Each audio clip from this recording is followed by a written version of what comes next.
3, 2, 1, go. And then, yeah, I think we're actually live now then. Yeah. Cool. We're live.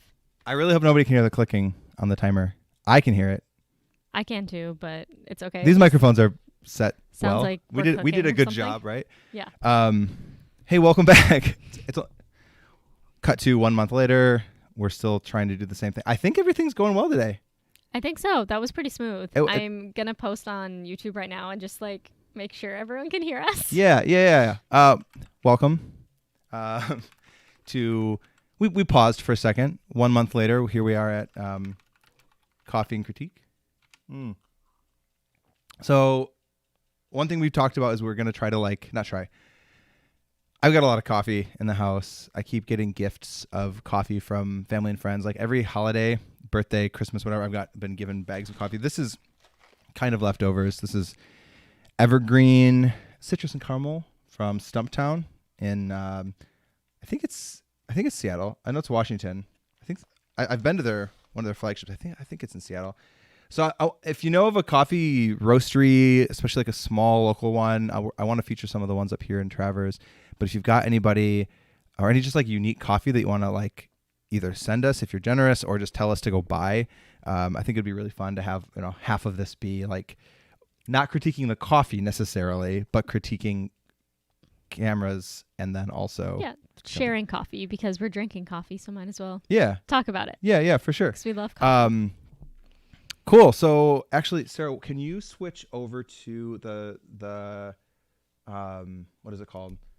The view that's the standard one that we use normally, where it's big me, little you. Yes. We don't. I just realized we don't need to see this screen yet. The actual video or the actual desktop. Yes. Hang on.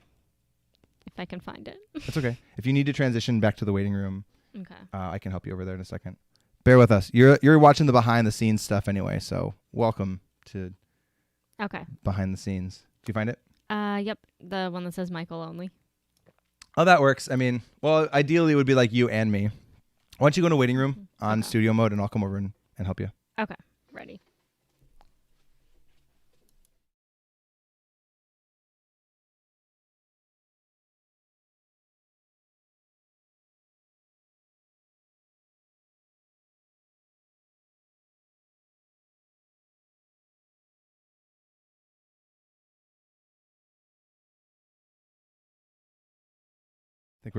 I think we're good.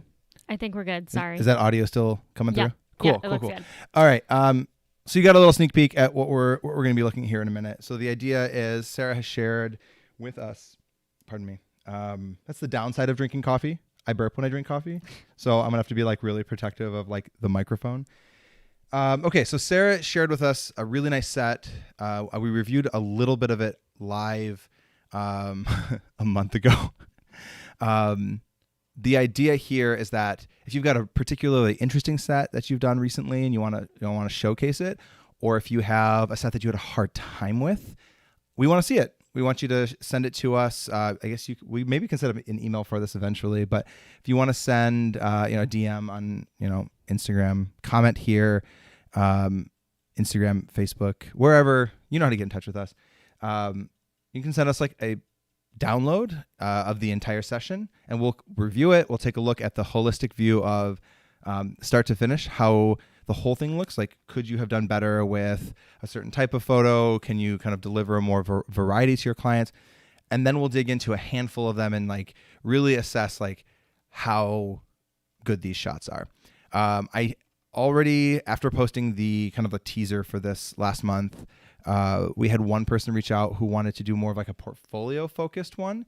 And that, I hadn't planned on it. I think it's a really good idea. Instead of looking at one session, how am I doing as a photographer holistically? Can I, this is the work that I'm projecting either portfolio or social media.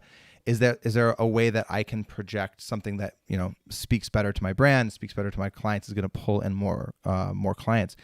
That's interesting. So yeah, if you want to send 10, 15 photos of your very best, choicest, beautiful work, send that over our way in the same fashion.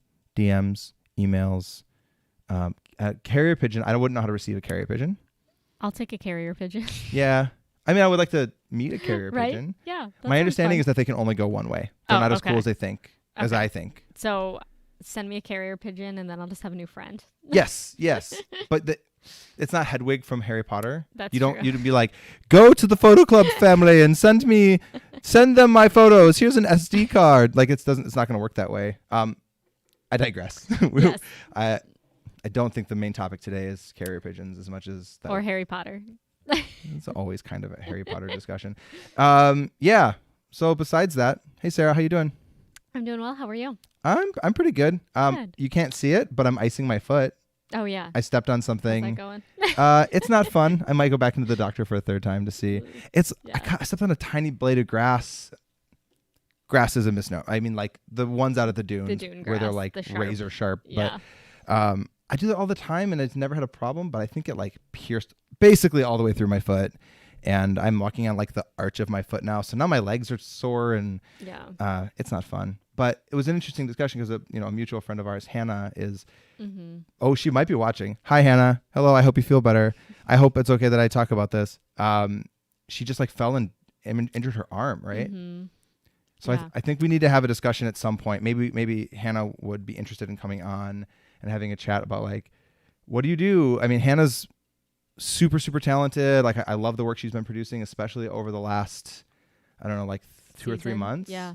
I'd be really interested to see if there's a discussion to be had about like protecting yourself, and maybe it's as simple as like, we all should be stretching better. Like we all photographers need to learn to do yoga. Yeah. We should have someone who isn't Josh a yoga instructor? Oh, okay. Josh, you have to do yoga. Okay, Josh. Oh. Calling you out. Josh Hartman. Yeah. Let's talk. Photos and... Yoga. Yoga photos and folds. Ooh, that's good. Yoga and... Yeah. I don't know. There's a alliteration there. Something. But yeah, I think photographers, we just need to be careful and tell clients to be careful too. Yeah. Just because, what happened to you, like I would hate to have that happen to a client too. Oh man. So I don't know. Like on one hand, I just really dislike the idea of over stressing about things. I don't want to say from now on we can't walk barefoot at the dunes. Oh yeah. I just mean insane. Usually I just say like, hey, watch out for poison ivy. Like that's poison ivy. Don't step in it. I do the same thing. There you go. I show them every. Were you at the shoot when I got free soap? Yes, I was. Cool. Yeah. Different story for another time. I have fancy anti poison ivy soap that I actually used last week when I fell down a hill into a field of poison ivy, and I don't have poison ivy on my hands. That's awesome. So maybe it works, or I'm immune. Yes. We digress, but I do think this idea of cameras and yoga, maybe Josh would be interested in doing some sort of like, we're calling him out by even bringing it up live, but I like the idea of let's go on and maybe he could build a simple routine for mobility and flexibility for photographers. That'd be okay, Josh. I'll send you a message. Okay. Other than that, anything you want to talk about before we dive in? Do you want to talk about this session? Yeah. It's been a little bit. I'm just actually pulling it up. Cool. Yeah. So this session, Brianna, if you're watching, was couple session for Brianna and Chad. I usually call my couple sessions connection sessions just because, you don't have to be engaged to necessarily get pictures together. Right. So we went out to Empire. Empire, Michigan. Yes. Yep. Empire, Michigan. Brianna really wanted somewhere with, I think she said epic views, water, field, really just somewhere that had like a lot of variety. So we went to a trail. I was a little sad because it was May and we were hoping for a sunset and there wasn't one that night because it was really overcast and kind of rainy. So I probably could have pushed it up earlier. So I think I struggled a little at the end with the lighting. Yeah. And just, keeping like my ISO at a good level. Yeah. So there wasn't a sunset, so maybe not as epic views as we would have hoped. But I love like shooting in overcast. I think my editing is a little bit moodier anyway, so I think that actually helps my editing process. Interesting. So yeah, it was a pretty good session. She also brought her dog, so you'll see him in some of the photos. Most important question of the day. What is the dog's name? Coda. Coda. Spelled? Yes. with a K. Okay. ODA. I think so. Not CODA, like Yeah. the music notation. No, I think I have met a I think dog with a K. that was like from a musically inclined family, Yeah. and it was Coda, meaning like I think they like had another dog named Coda because a Coda is like a repeat, right? Yeah. And I think they like always named their dog Coda or Oh, something. that's so it was funny. something, I dorky think and that's how you musical. spell it, but she'll comment if it's wrong. Yeah, for sure. So yeah, it was really fun. We also did a little bit more. So typically during sessions, I will do some individual photos of each person. We did a little bit more because they requested that they wanted some new like photos for socials. Shad is in a band, so he kind of needed some just like not headshots, but just really casual photos of just him. Right. So there's a little bit more of that than I would typically do for a session. Okay. But yeah, I think that's about it. I don't think there's anything wrong with like shooting some extra. I get Yeah. that question all the time. I've got a shoot coming up next week where can I get another a picture for LinkedIn? It's like it doesn't bother me. It's your time. Oh yeah, You want to for pull sure. away from like the full family and dictates that some of that gets spent there. Well, Yeah. Whatever. Yeah, I'm totally flexible with that stuff too. There's just a little bit more than I would typically do for like a For sure. typical connection or engagement session. So just thought I'd mention that. But I think other than that, Brianna's one of my friends, so there's probably a few different photos that I probably wouldn't have included in a final gallery, just more angles. Silly ones, or what do you mean by that? No, just more like, when calling, if you have like almost two identical photos, I just wanted to give her a lot of material. So I sent her maybe ones that I could have taken out just because they're super close. What does the like closeness or like the friendship mean? Why does that mean you want to give more photos? Just curious. I guess maybe there's not a reason, maybe just more options for her. Okay. Because, she does mostly landscape photography as well. So I don't know. I think she knows kind of the process and, she reviews a lot of like Lightroom catalogs with us. Yeah. So I think I just ended up keeping more like that I would typically like cull down a little bit more. I guess I didn't do that with this one. So there's some really cute ones that maybe I would have like cropped a little bit more or just not included, but I can like flag those when we're looking at them too. Oh, I'm not so worried about that. I just think it's an interesting instinct. For those that like aren't privy to this, so Sarah and I worked together not just in Photo Club but also at Allen Kent, and Brianna does some culling and some like studio management for us. So like we're all like we work very closely with each other. So I think that's an interesting and important backstory. But to the other point, I think that it's an interesting instinct to say, because I'm close with this person, I gave them extra, when I think that I might actually say the opposite. Like I told you my sister's wedding was this weekend, and she got a tight little session. Like it wasn't like I didn't feel the need to go like more over the top with it. And I think it's because I can like narrow it down further, and because I know her, I know that she's like, though I should say like the times when I felt like I needed to give more was more of like, I don't know if they're gonna like these like really weird silly art ones, and maybe they want more like classic headshots. I know my sister likes our work and would be very comfortable with what we're going to produce, and I think the reason I even bring it up is I think across the board, I think a lot of photographers think in terms of like almost like value per photo. Like you're like, if you're giving more photos to a couple, to a client or whatever, that they're getting more value. But I think that the inverse can be very true when you decide to start to narrow your photos down, that the sessions feel tighter. They feel like each photo feels more precious. And just, so it's not a knock. We'll obviously take a look at it. And I don't need you to worry about like which ones wouldn't have been included if you didn't know her better. But I think it's an interesting discussion, maybe for another day. But I just love the idea of like really narrowing things down so that, you give 200 photos for a session, and then you narrow it down to like 50. Each one is going to feel like special. That's a really good point. I feel like when I first started, sometimes I would like, you have basically nearly two identical shots, but maybe one of them you like better. Sometimes I would be like, why did that client like post that one on Facebook? The other one's so much better. And then I was like, wait, why did I give them the option to do that? 100%. And I don't do that much anymore, but for this in particular session, I think there was a few photos like in one I like edited out some like wheat or something that was in the way. Yeah. But I gave her both copies just because I was like, Oh, okay. That's interesting. I don't know which, I guess if she wants a little bit more natural style or not. Okay. So I think there was like a couple things like that. But yeah, I totally agree with like, I don't know, keeping it tight. Yeah. Is that what we're calling? No, that expression feels weird to me. I don't know that I love it, but it's true, right?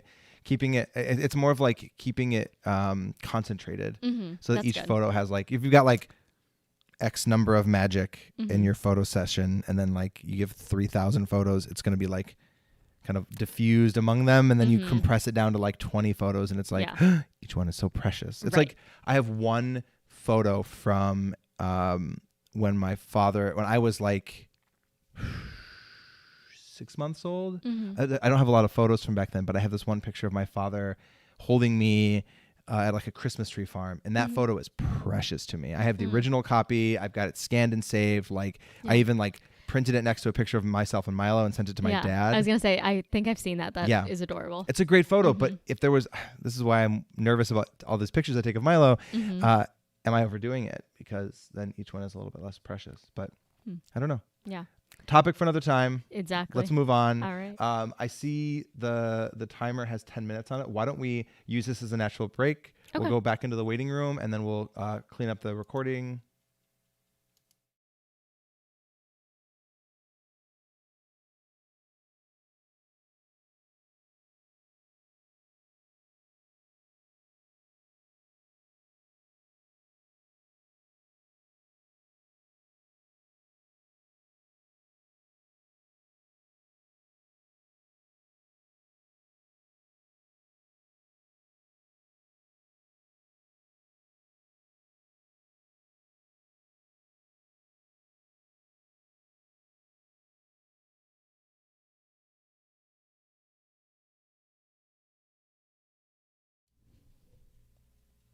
And let me know when we're back.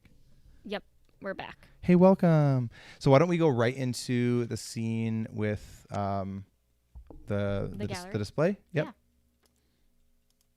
Let me know when people can see what I'm seeing. Yep. Cool. I have both of us and the gallery pulled up. Cool. And it's not just in like preview mode, right? Nope, it's in program mode. Perfect. That's little OBS stuff for Yes. back up. Wait, I'm going to stop talking. Behind the scenes. Behind the scenes. I'm not super technical, so I want to make sure I press the right buttons. But it's also, it's new for all of us, right? We're all learning kind of like new software here. We've been doing it for a few months now, but there's been big month-long gaps in between streams. Okay. Christian Daly says, hey, from NC. Oh, hi, Christian. I miss you. Christian, I want you to send photos. Oh, I think you sold the big medium format thing, but I want to see some of your sessions soon. So I will gladly have us critique anything you have. You've been doing some beautiful stuff, so I want to see it. That's all. Okay, we're going to focus here. So far, I mean, I looked at like the first like 22 of these last month. I really, really like, just in general, like the energy here. I think that there's like a nice variety of environmental shots versus like tight portraits. I like that you're bouncing back and forth between like horizontal and verticals. Was this before you or after you got the hold fast? Is this one camera or is this two? No, this was two cameras. So I had a 35 and a 50. Okay. Yeah, this was my first session with my hold fast before like my first wedding of the year. Okay. So it was like a good practice. Perfect. But I would say I mostly used my 35. Oh, interesting. But that was a new lens for you at that time, right? Yep. So it may have been, biased towards like the fun new gear. And I am seeing a lot of like wide environmental, kind of like these, wide action shots, which I think are super, super fun. I'm a big fan of obviously the dual shooting. I'm a big fan of having two cameras and like either like the hold fast setup with like one on either side, or like black rapid dual straps, or what other trendy things that people are using these days. The big reason for me is that and we talked about this the other day on the way out to that shoot, was that I found if I don't carry two cameras readily available, I will default to like either just 50, because I can shoot 50 all day. but I also love what 50 looks like in portrait orientation, which means that if I am, if I don't have quick rapid fire access to like a something that I like in like horizontal orientation, it means I come back with like 95% of my photos in portrait, and then the set feels stagnant, which is why I wanted to start these critiques like with this wide kind of like grid view, because I think it can be really valuable when we're editing. We edit one at a time, and it's, I don't know about you, but I don't always go back and look at them on this like grid view. Do you when you review? So when I like upload them to PicTime, I actually go through, and sometimes I hide photos that I don't think are good for the set. Interesting. Just because I feel like that's how the client is going to look at it. That's like really just smart. in that like gallery layout. So then sometimes I'll be like, that's too similar, or that one's not good. Like, Yeah. they don't need that one. So sometimes then I'll like take a couple out. Yeah. But I don't like look at them in Lightroom or any other program. So it's like a one final cull. Oh, that's smart. I like that. I love these. I have such a hard time with laying down photos. Oh, that's really cool. That is sharp too. Oh, dang, man. This has been, I don't know, my Instagram is going to be like taken over by this like direction, because I think I had like 4 different couples in a row like lie down in fields, and I'm like, they're so pretty, I just want to post all of them, but I was like, now my Instagram is only going to be people lying down. Yeah, rename yourself like Sarah makes people lie down. Yes. At Sarah makes In a people lie field. down in Yeah. fields. Yeah, That would actually be a really funny account. that would be. And it's really easy to get, like, you most likely would not have done that with just your 50, right? So for the gear upgrade in this case is biasing your output, which I think is fascinating, right? I found the same thing with doing 2 cameras. My output became better, became more creative, became more unique when I had access to 2 cameras really quickly. Two little pieces of leather and some like metal clasps, and all of a sudden I'm creating more interesting work. Yeah, it's so interesting. Like, I could not have done that shot on my 50. I feel like my 50 is kind of literally my go-to. Like, I shoot a lot on it, but I'm, very short, and like people lying down with a 50, I literally can't get like without It's like just someone's face. Yeah, pretty much. Or like without like, my feet or something like that. I'm like, now I have to, Photoshop that later, or I don't know. Which I kind of say I'll do, and then sometimes I don't. I know. Like, I'm just going to throw this away. There's lots of other pretty photos. Yeah, so the 35 really helped get a good angle for those. It's interesting. I've said this before. I don't know if I've said it on stream, but I have this philosophy of like, you just start taking pictures, and you feel like very like, I wish I could like have this fancy equipment like like we have now. And what I've said to people is, gear does not matter until it does, and then it doesn't, and then it kind of does again, right? Like when you're first starting, you're like, you really should just be learning the basics. Like if you can get yourself like a cheap, modern-ish DSLR body and like a nifty 50, you're going to create beautiful images. They're going to be like one step removed from like what the pros are doing if you can nail down the basics. And then you get to a point where you're like, oh man, I really would love like, I don't know, weather sealing so that I can be out in the field, or like I want a slightly sharper lens, or I want a 35 and that's a little bit more expensive. So gear like at one point matters. And then you get like really good at that and you're like, gear doesn't matter. But then you come back and it's like, I want our community to be much more focused on the emotional side of shooting, the pragmatic and realistic side of like, oh, this part sucks because my foot hurts, and those are the things that I think are often missed because there's a lot of gear heavy focused discussions.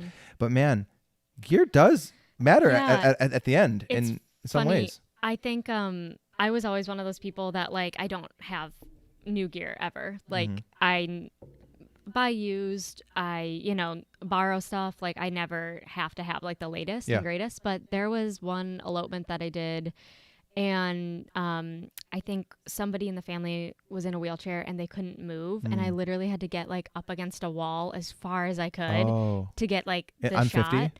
No, luckily I had your 35. Oh, nice. And so that was kind of when like I couldn't have made this happen. Yeah. Like if I didn't have that, or people would have been like sitting in front and some like it would have just been a mess. And so gear does matter in like those situations. Like I literally couldn't have gotten that photo without the 35. Right. So maybe the answer is that our gear discussions, I'm not saying we can't it's not that we're not going to do reviews on like when the new R whatever comes out.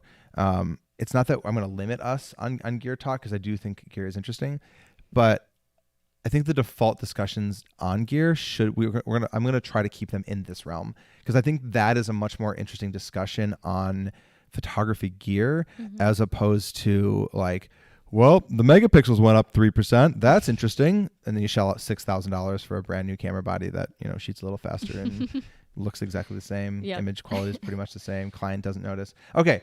Yeah. Getting sidetracked. Back to it. It's okay. I like it. This puppy. Coda, you say? Yes. I think so.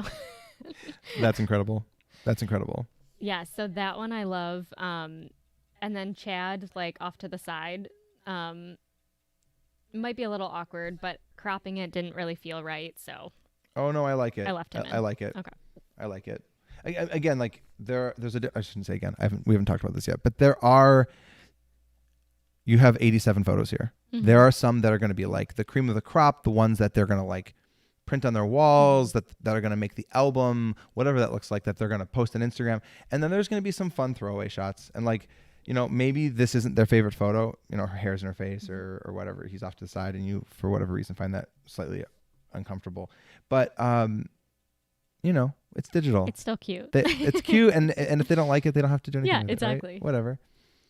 I love this one. Did you drag the shutter on it? Yeah, 20th of a second. F10. I know that setting. Yeah. Yeah. I probably should have asked this from the beginning. What settings are you generally? Are you aperture priority? Are you full manual? I do a mix of manual and aperture priority always. Typically, if I'm doing like a portrait session like this, it'll be manual. If I'm at a wedding and things are happening really fast, a lot of times I'll put it in aperture priority. Interesting. So kind of a mix. Yeah. Yeah. I feel like there's going to be a point when I'm going to butt heads with somebody who's fancier than me, because I'm a huge advocate for aperture priority. I really believe that there is something to the idea that we're leaving a lot of the work to the supercomputer that is your camera.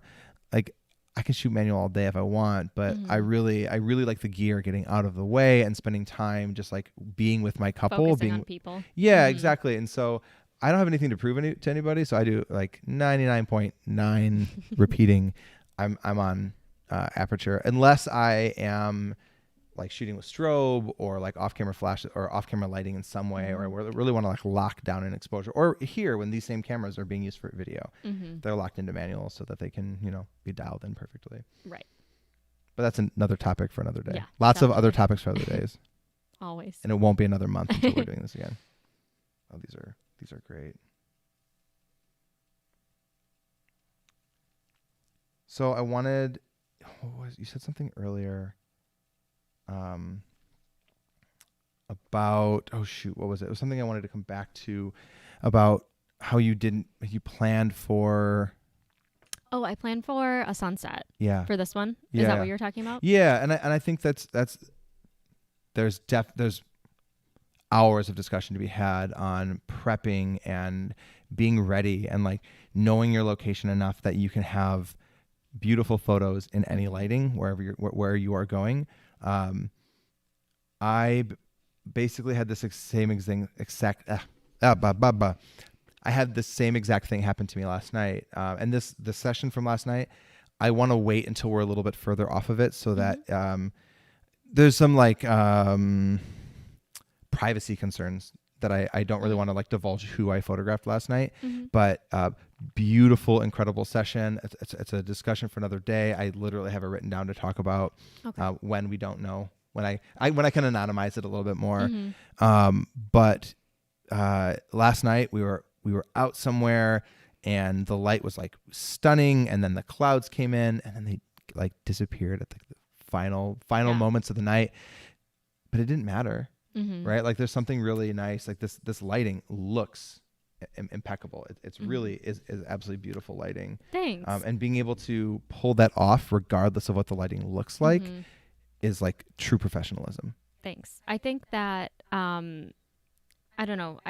I like when lighting changes like that too, just because, honestly, at the end of the season, I'll probably have like 50 different sunset photos, like from Lake Michigan. Yeah, for sure. And like I love having all of those, but I also like when there's some variety. Like these are really moody because it was overcast day and it like had rained before. And then I'll have like, you know, some of the more like what you think of when you think of sunset, like classic, like orange. And I think it just has different range. Oh, for sure. I mean, I definitely get, this is very privileged. I get very bored of sunsets, right? Like I love a variety in lighting. I love my harsh, I mean, I don't love noon, high sun. Well, sometimes. I love just creative experimental lighting. I like playing in all things. And so when I have 10 days in a row of shoots when everything is overcast, I am bored. Yeah, I agree. I think it's nice to have some variety. But I just meant like it's okay if it rains before a session, and if the client's comfortable with a little bit of rain or overcast day, then for sure. Yeah, I'm comfortable too. The family shoot I did out of the lake this morning was like that, where we started and last night we got on the phone and talked about how we were going to move it up 30 minutes so that we like missed the rain, and they were really worried that they were going to get completely rained out, and I was like, I'm not going to stress about it, because it's going to be beautiful lighting right before because of the rain that's incoming, and we like just missed it, and it was no problem. So for the record, I need to announce things a little bit better as I'm doing them, but I am now going back through kind of in reverse, and we're going to look at a few of these photos closer so that we can kind of, you know, we've looked at the broad overview. We can have like a little bit of a discussion about kind of like more in depth on individual photos. Oh, that's so pretty. I love that black and white. It can be so hard to decide color in black and white. I love black and white. I know not everyone does, but I think I do. I think everyone loves black and white, right? I don't think all clients love black and white. That's what I meant. I think photo geeks, Yeah. I think the photo geeks among us definitely love black and white. There is I mean, you know, you can always shoot black and white film, but there is what did I see? I know there's the Leica something monochrome. I was able to photograph one of these once. It's like it has an actual like black and white sensor. Like it doesn't produce any color. That's so interesting. Which is very cool. Yeah. And I saw somebody created like maybe it's the first like large format digital camera. Oh, yeah. The sensor's like absolutely massive, but it's a black and white sensor. It's literally 4 sensors like not glued, but like stitched together. And it doesn't shoot any color. I am very curious to see how that works out. Okay. I think we need to do one more camera reset. Okay. So we'll be right back. We're going to toss you back into the waiting room. 1 second.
Okay, we're back. Welcome back. Okay, so I went ahead and we had flagged 21 photos, and so now I've got these filtered down to just these 21, and we'll take a look at these more kind of in depth.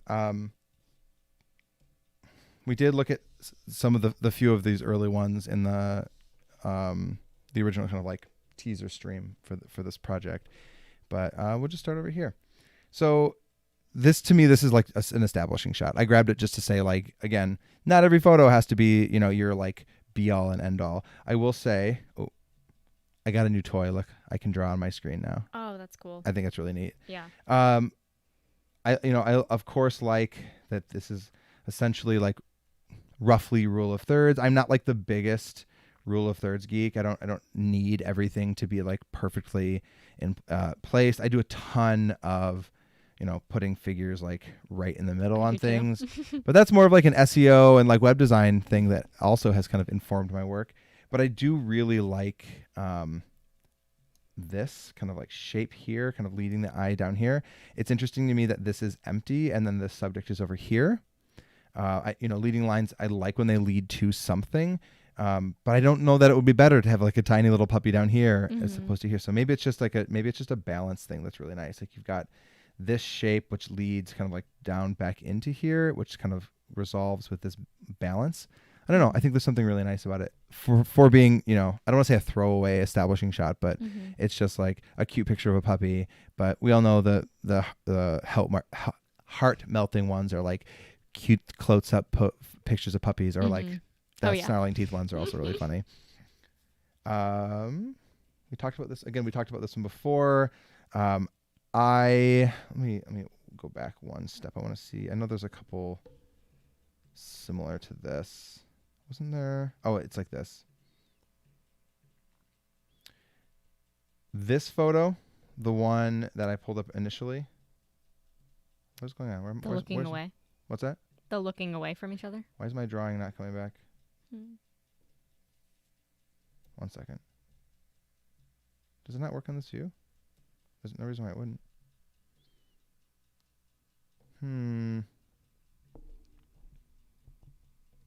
That's weird. Now it's working. Yeah. Weird. Cool. This picture, by itself, I think can be a little isolating. I do this as well. I think if there's something like, call it trendy or something about this specific pose, but I think what it does really well is be a part of a broader narrative between these. And I will often kind of like invert this. I'll make them like look apart so that when they snap back to looking at each other, it's like a thing. It's like, oh, hi, I didn't see you there. And it can be like, they'll usually like giggle and smile at each other. So without seeing you having shot this, I don't know if that is what happened. And then you just like accidentally, but selected the inverse. Yeah, I don't remember. That's typically what I usually do. Like I'll have people look away and then like look at each other. Right. But I honestly don't remember. Yeah, I mean, and it's a cool photo. There's nothing wrong with it. I just think that metaphorically, these two subjects kind of like looking off of one another can feel isolating, as opposed to the same thing, but like the gaze kind of like coming in. Yes, I am very much enjoying drawing on the screen. Thank you. Yeah, I agree. Interesting. I grabbed this one specifically because I like a mega variety of like compositions and poses and things. I really enjoy, head cut off photos. I like just seeing some changes. His hand feels out of place to me. Okay. And so I will almost always try to activate every part of the body that I can.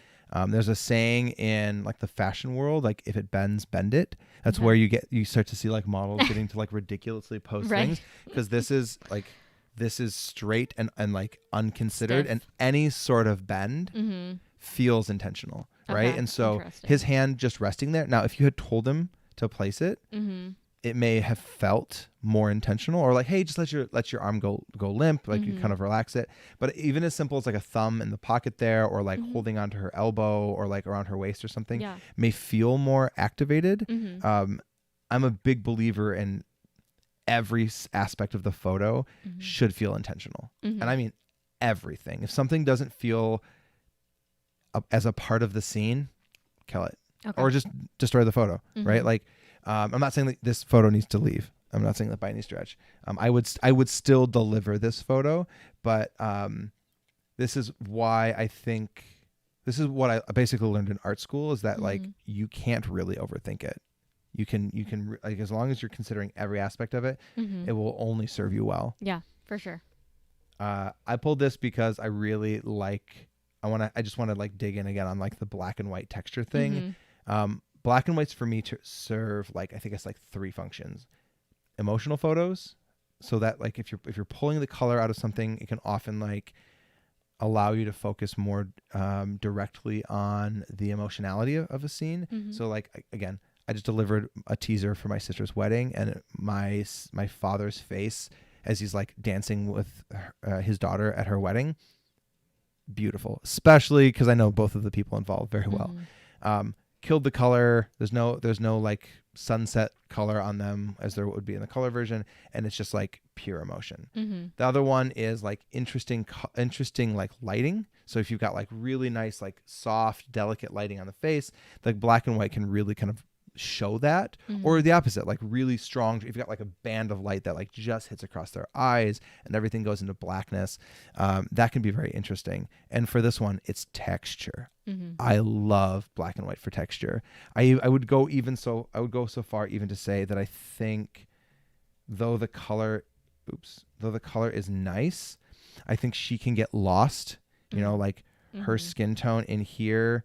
This drawing app just loves to stop on us, doesn't it? Loves to freeze. Maybe that's it. I wonder if it's like it doesn't matter why. Okay. But yeah, so like the fact that this darkness like contrasts with like her kind of like relative lightness, and then you've got like the relative lightness in here, which is broken up by all of the like, you know, dark lines, the kind of texture of the scene, I think is just like stunning. Great work. Thank you. All right, moving on. Where were we? Okay, I wanted to look at these as a little cluster.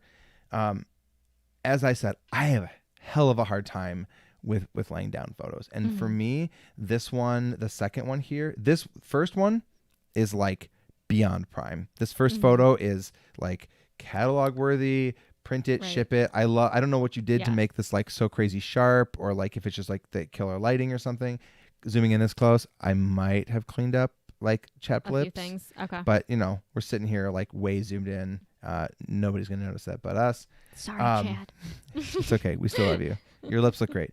The second one here to me is emblematic of why I have a hard time with it. It's neck angle, right? So this one, she to me looks a little bit like she's very, not very, like she looks a little uncomfortable, like she's kind of craning her neck.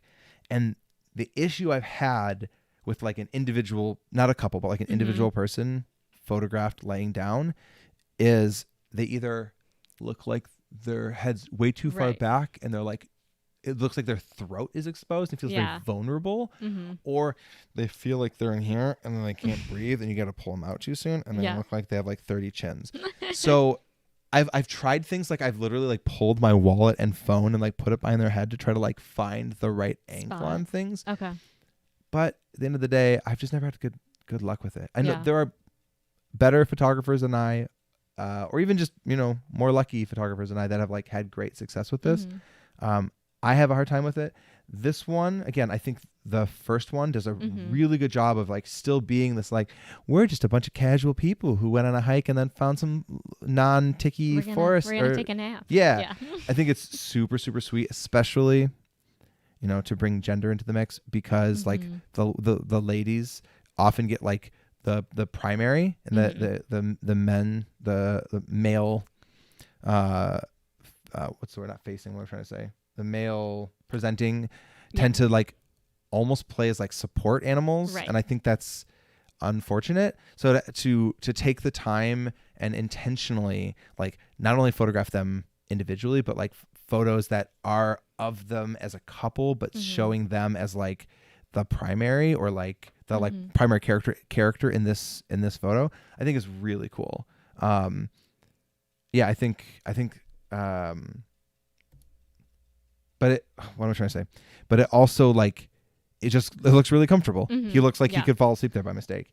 And then for some reason, I don't know why, but when you make them like fall asleep, I feel like they look more comfortable. Yeah. I don't know. Her neck doesn't look like it's changed. I think they just, maybe it's because she's not looking at you in the first one. Yeah, and it looks like she's like, maybe if she could, she would be looking at you because he's looking at you. I don't know. There's something going on here where, again, I still would have shipped this photo. I still would have sent it as part of the session. She also, no, I think she does look a little bit strained here as well. I don't know. Do you have any thoughts on that? Yeah, well, like I said before, I've done this particular pose like a few different times since this session, and I agree. I think it is finding a right spot where they're comfortable because, like it's a really pretty pose, but at the same time, when do you and Brooke go lay in an open field and rest Every your heads Saturday. opposite way? You know what I mean? Yeah. Like it is like something that you typically wouldn't just do naturally. Yeah. So I think it's almost like in recent times that I've done it, I've almost shot it horizontal and kind of like moved their heads a little farther off of the other shoulders to make it more of like a support pillow, not like I'm straining my neck. Yeah. Because Are they uncomfortable? I don't know. Posing this? I don't think they were. I think they were fine with it, but not just them, but like in yeah. general, when you've shot these, are they sitting there like feeling protecting their neck? I don't think so. Okay. The couples that this is something that I definitely say like, hey, are you comfortable lying down? Because not always, all people are. And so I think people that want to do this are people that don't mind getting sandy or just lying down and kind of experimenting a little. So For sure. I think people are fine with shifting a little. It's almost, I think, like pulling up a photo and saying like, this is what I want to do, because some people just lie down in a weird way or almost lie down all right, we're going to sleep, but we're not actually touching or something. Yeah. It's just people, I don't know. It's hard to communicate, I guess. Yeah. The neck thing. And so I think almost just pulling up a photo being like, hey, let's do this. And then kind of positioning people or saying hey, lay on each other's, lay the opposite way and then put your head on each other's shoulders and then being like, oh, scooch down a little bit and then getting them comfortable works a little bit better. Interesting. And I want to be clear. I don't think there's anything inherently wrong with making clients uncomfortable. I think that there are some photos that are so beautiful, they are worth a momentary discomfort. And I'm definitely not opposed to putting someone into a position that they would never be in. I don't want, I'm not a documentarian, right? I'm an aestheticist, I guess we'll call it.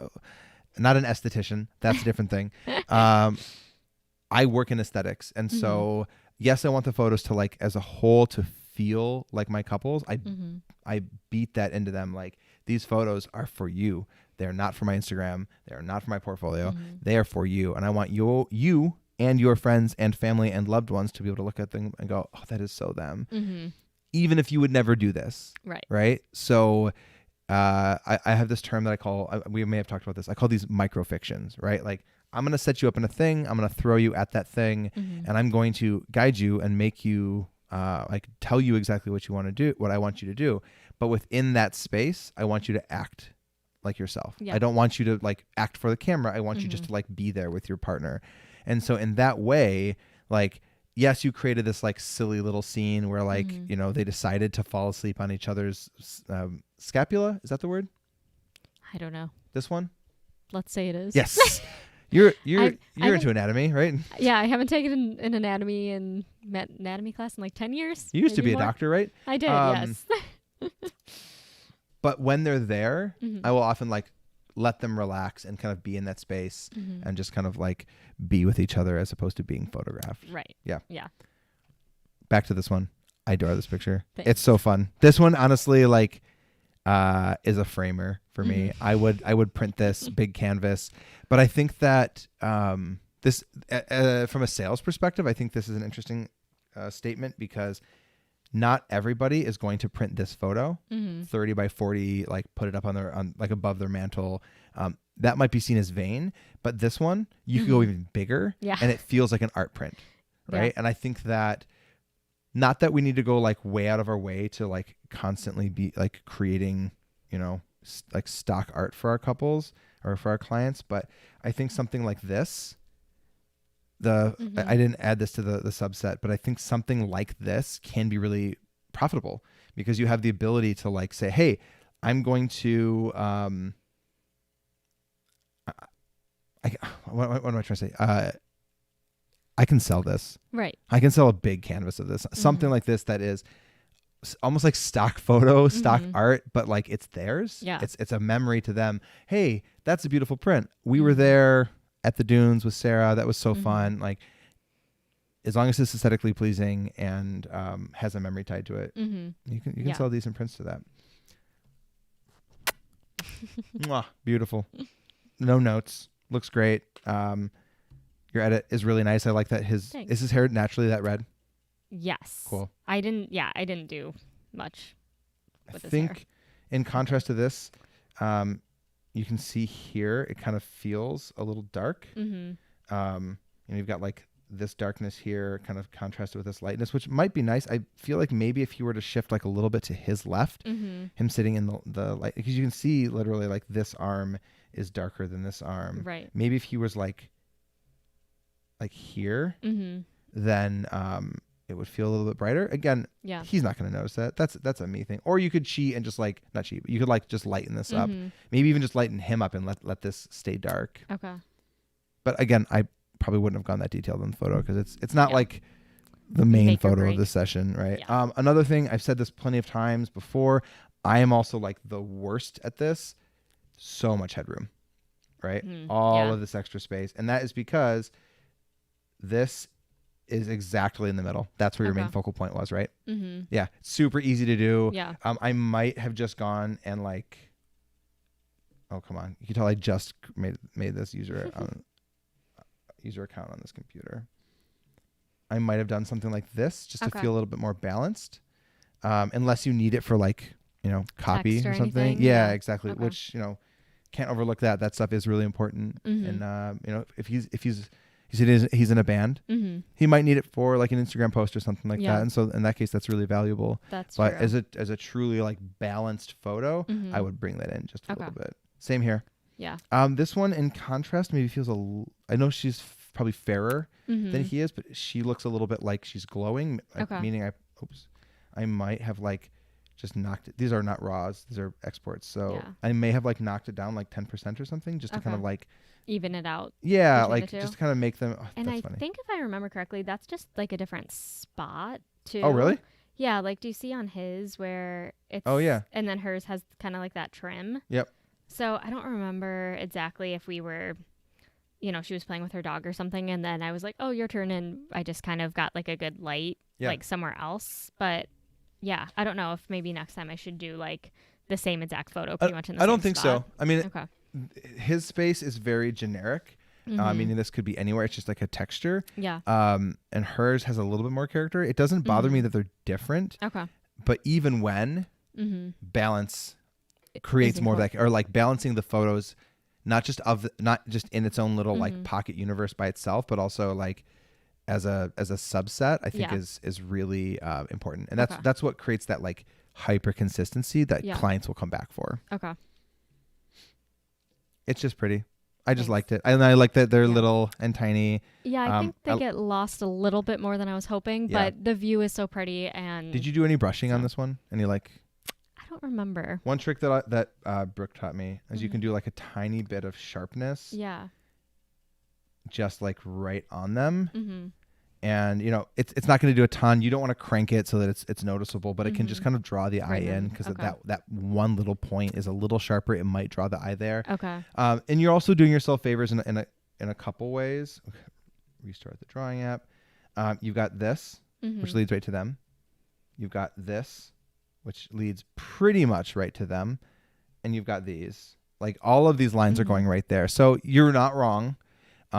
I might have, like, if you maybe had put them like here instead, that's a weird shape.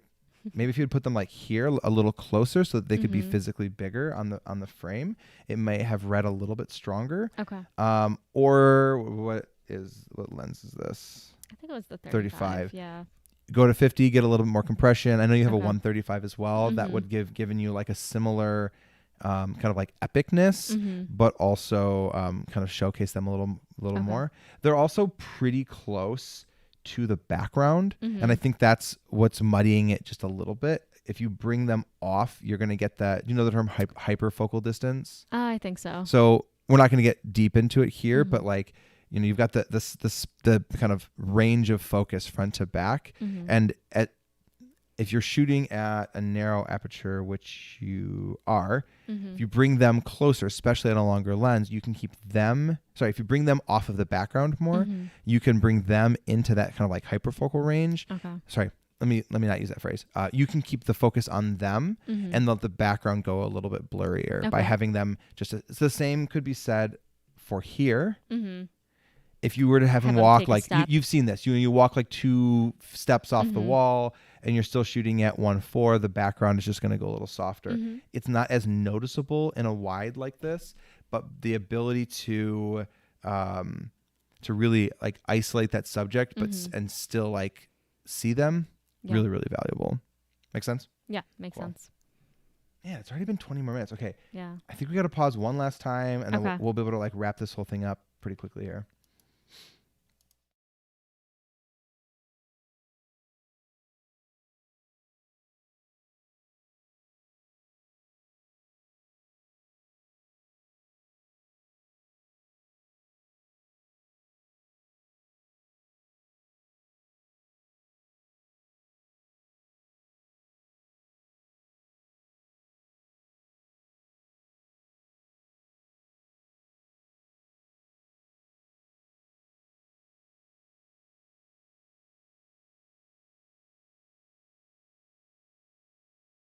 Hey, welcome back.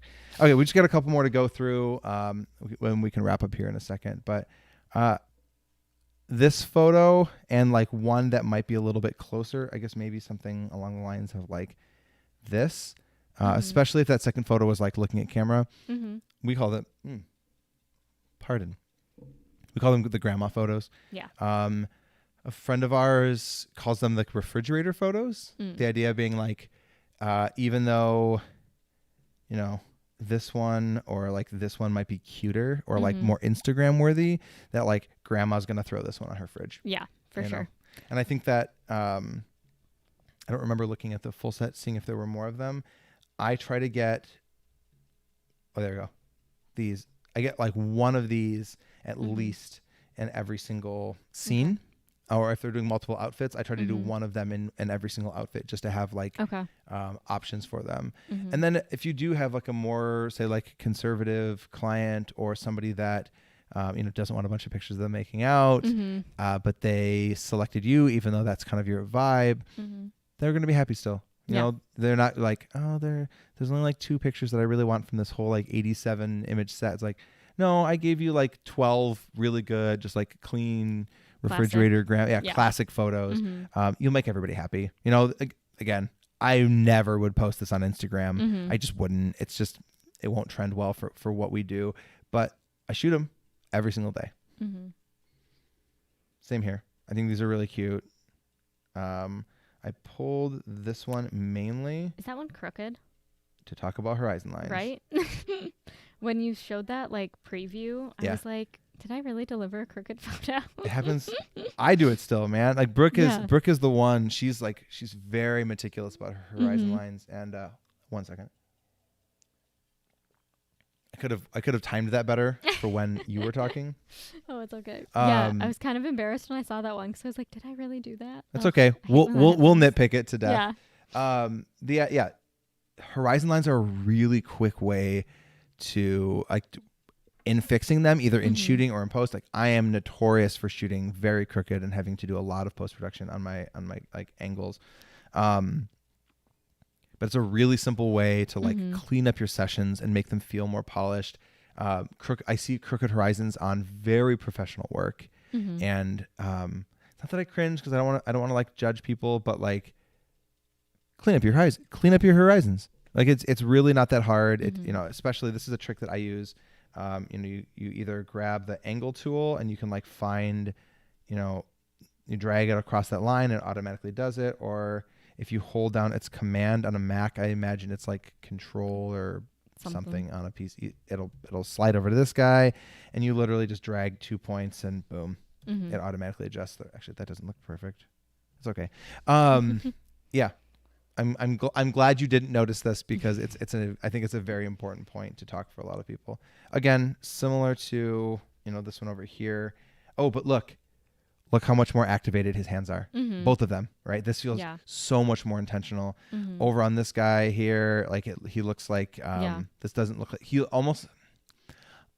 I would say almost like he feels detached, like she's kissing him or she's on him, but he's just kind of there. Yeah. But this is like wrapped up in each other. Also, the lighting has changed so dramatically from beginning to end of the session. I love this, the lighting you got towards the end. Oops. I love this. Your horizons look pretty good. Pretty good. It can be tricky, especially when you're like shooting high up in a space like this where you're like on a dune and the dune's at a weird angle. Yeah. And especially when like some of the islands are out there on the not the ocean. Yeah. The lake. In the lake. It can be really tricky, like which part is the ocean or which part is the actual horizon line. Yeah. And then it can be like, if they're standing at an angle on a dune, like, do I straighten them? Do I straighten the horizon? They're not hard and fast rules. It just needs to look aesthetically pleasing. Just, clean them up, but don't stress. Don't stress about it. Yeah. I was going to say one other thing about it. I love these like intimate, like I love the forehead to forehead. I love nose to nose. It's just, he looks so happy here. She looks so happy here. I actually haven't met, what's his name again? Chad. Yeah. I've not met Chad. I talk with Brianna almost every single day, but I have not met Chad. Now you know Chad. Now I know Chad. Chad does not know me. This one, well, first of all, clean up the horizon. wrong button. I was just getting sloppy with this one, I guess. It's okay. You were tired at the end of this, Right? I imagine. So wait, I think there was a companion piece to this one. Yeah. Okay. Cool. This one could read one of two ways, the one on the left specifically. This could read similar to the looking away photo where it's like, releasing and like saying goodbye. But I really like the tension of like, and I know this can come across, this can be like a trendier, I've seen a bunch of photographers kind of like playing with hands and whatnot. And I think, nothing wrong with that. If you see something a photographer does and you like it, do it. None of us are above like replicating other people's works, as long as you're doing like a take on it, or don't like pixel to pixel recreate it. That's just way too much effort. Well, not only too much effort, but like I would say like creatively dishonest. Oh yeah. Like I think there's something valuable in learning like how to like steal somebody's art well. Which is like, oh, I love what that person did here. Let me see how I can play with that. Let me see how like I can interpret that thing. Which is why you said something earlier about like the laying down. Like I intentionally don't ask my people to like I'm like, let's do this thing. Like here's a picture, let's do that. I try to instruct them with my mouth, with my words, so that I can how do I say this? So that I can react in the moment to like precisely what they need. They're so doing. I'm watching their reaction to like, does this angle work? Does this angle work? I'm watching the lighting on them, as opposed to like focusing on creating somebody else's work, which I think can both look creatively dishonest and or you're going to miss the thing that made that one successful, because they were making it in the moment, like reacting to the way the light was, the way the client was. Yeah. And maybe the first time that this was done, it was like, it happened organically. Like they were holding hands and like it broke. Yeah. And then it felt interesting then. So it was like a quick fire kind of grab. That's not knocking this. I just think it's an interesting discussion on like, creatively borrowing / stealing. Yeah. I use the word steal because there's a book called like Great Artists Steal. Yeah, or I think it's like How to Steal Like an Artist. Yes. That's a book, right? That's a book. I borrowed it from a friend and then didn't read it and then returned it like 3 years later and said, this was great. And I lied to them. You stole something. Yeah, that's true. I ironically stole that book for a long time. Okay. This might be... Yeah. Okay. I grabbed this one, Mm-hmm. not because it's like my favorite photo from the session, but because it's like a great end. I Mm-hmm. love thematically closing a session. Mm-hmm. For weddings, we'll often like leave them either with like an exit photo of some Mm-hmm. kind, or I'll leave them with like literally, sorry, exit photo meaning like sparkler exit, Mm-hmm. literally leaving, or if we're leaving before the wedding is done, I will have Brooke usually does this. She'll have them like walk back into the wedding Yeah. and get a picture of kind of like this. Mm-hmm. And then they went off into the night. Yep. They just held hands and I don't know. Isn't there like a fairy tale ending? I feel like there's like a classic line that I'm missing. Happily ever after. That's all Yeah, I think. maybe that's it. I don't know. Riding off into the sunset. Yeah. Yeah. There's a lot. Making a lot out of into them. the sunset. I don't know. I don't know. I guess there's a lot of them. I feel like I'm missing one though. It's okay. But yeah, holding hands, happily ever after, riding into the sunset with Riding a into puppy, the holding hands Yep. sunset. Sure. tumbling down a dune after that. Breaking your neck. So that's it. I'm done. Okay. I'm done talking about it, but I want to know your thoughts. Yeah. Tell me. Let's switch back to the view of like just the two of us. Yeah. Cool. It's just the two of us. There we go. No more photos. What do you think? Can you Mhm. react to my thoughts, and also like, was this helpful? Yes. I know we've done a lot of critiquing back Yeah. and forth because you've worked with us and we've Yep. kind of mentored you. Yeah. So I think that's like, I'm very comfortable with receiving feedback from you in general. I think it was some things were helpful, like the laying down photos. I think talking about that was very helpful. Because like I said, I was like, oh, this is awesome. And the one of Chad like lying down, I think is so like organic that he's the focus, and he has just the best smile. Like, I think that one, And like, those eyes. yes, I know. He's a beautiful human Good being. job, Brianna. Good job, Chad. Right. Good job on your eyes, Chad.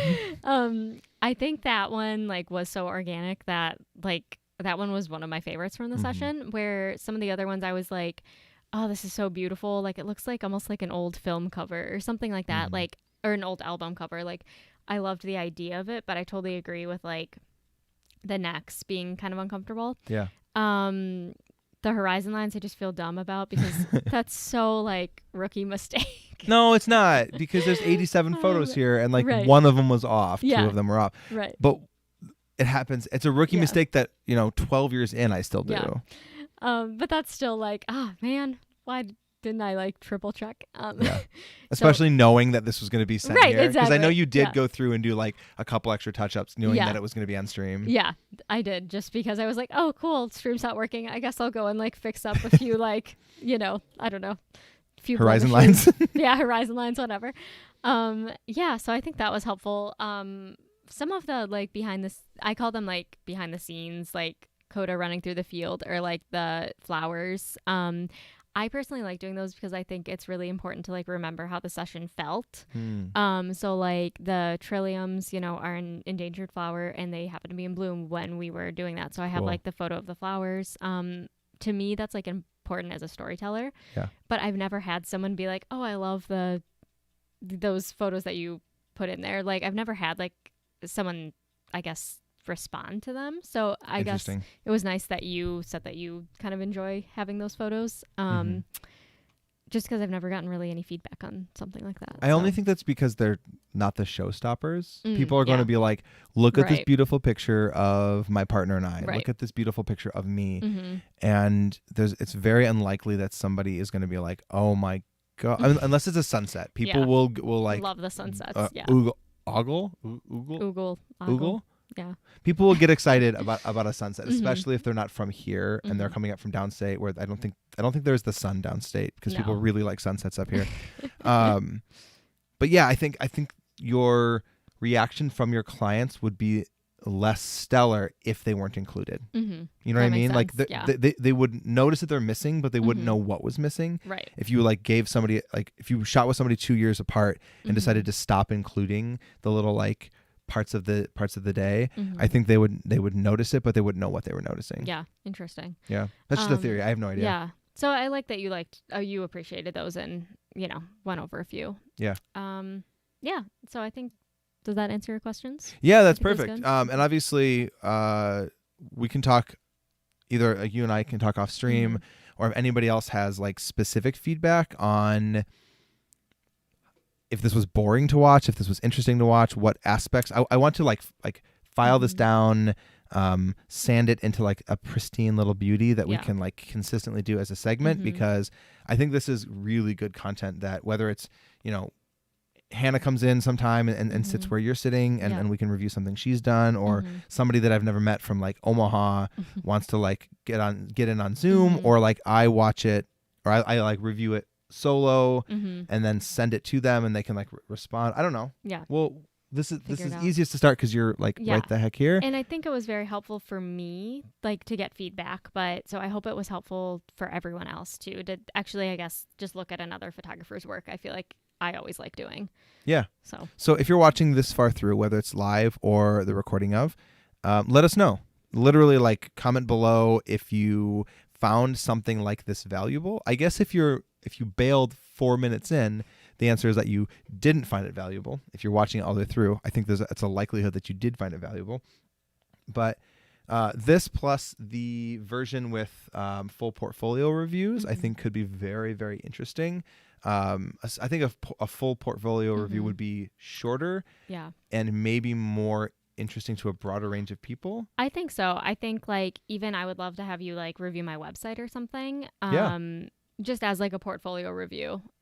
Maybe just go through the different categories and kind of see, because that's like a big overview of, you know, my work, where here it's, I don't know. Yeah, I think that might be more helpful. Website is a completely different story, and I think that there's something interesting to be said there, and I would be 100% down for it. I might want to do your portfolio separately, so maybe we do like maybe it's interesting to have the same person reviewed a session and a portfolio, at least like to kind of beta test and try out this segment, because I think there is something inherently interesting in like you going through a lot of this. We've interviewed you like as like a guest on the podcast. We've brought you on to do a full session. We bring you in for a portfolio, and then I think the idea of like walking through your website and like how is a client going to see like sarahshadephotography.com. Go check out sarahshadephotography.com or at sarahshadephoto on Instagram. Thank you. I think the way that they are going to initially see you is a different question from how is my work, right? They're very different ideas, very different like concepts, and but I think they're both interesting, and I think we should review both of those things. Yeah. Not right now. Sounds good. not today. Yeah. We have, I don't know. You probably have things to do. I do, but I wanna plug one last thing before we get out of here. Wow, it's almost 2:00. Tomorrow, June 25th at 6 p.m. if you live in Traverse City, Michigan, or can get here at a reasonable amount of time, we're meeting downtown at the Sarah Harding Farmers Market parking lot, which is the one right by the marina. Kind of? It's so if you are on Cass, like go on Cass or Union, it's right in the middle. Yep. Yeah. There you go. That's a good way to say it. Right by the river, right by the marina downtown. There's a little hut that like the farmers market kind of runs out of, and there's a beautiful mural right there. We are finally starting our photo walks again after what feels like a year and a half, right? Yeah. So this, speaking of beta, this is like a beta test walk. This is just, you know, kind of low commitment. We're not doing a lot. I did just grab a piece of fuzz out of the air. No big deal. This is like a beta test walk, no commitment. We're not doing a lot of prep for it like we normally do, but we're launching, it's using it as an excuse to get out together as a team. We're launching some new ideas. We'll be, you know, using it as a way to kind of like brainstorm some new ideas. And we're launching the essentially like environmental aspect of the photo walks, which is from here on out, if you see a piece of trash when we are walking, it's just a rule. We have to collect it. I'll carry a trash bag, and we're going to start weighing our trash and see how much we can, you know, pull out of the earth and kind of put back where it goes. Yeah. Exactly. Cool. Anything else you want to talk about before we go? I don't think so. Okay. We'll see you then. We'll see you tomorrow. Yeah. Are you able to make tomorrow? Yeah, I'll be there. Awesome. Awesome. Yeah. And then we actually also have the next photo walk already planned, but we'll put announcements out for that really soon. And then my hope is that when we finish tomorrow night, it's not that we'll have all of the walks for the year, for the season planned, but that by the time we get to the one next month, that we have at least the next 6 planned, so that if you don't live nearby, or you just need, more advance notice than like, hey, it's tomorrow, that we can kind of plan ahead.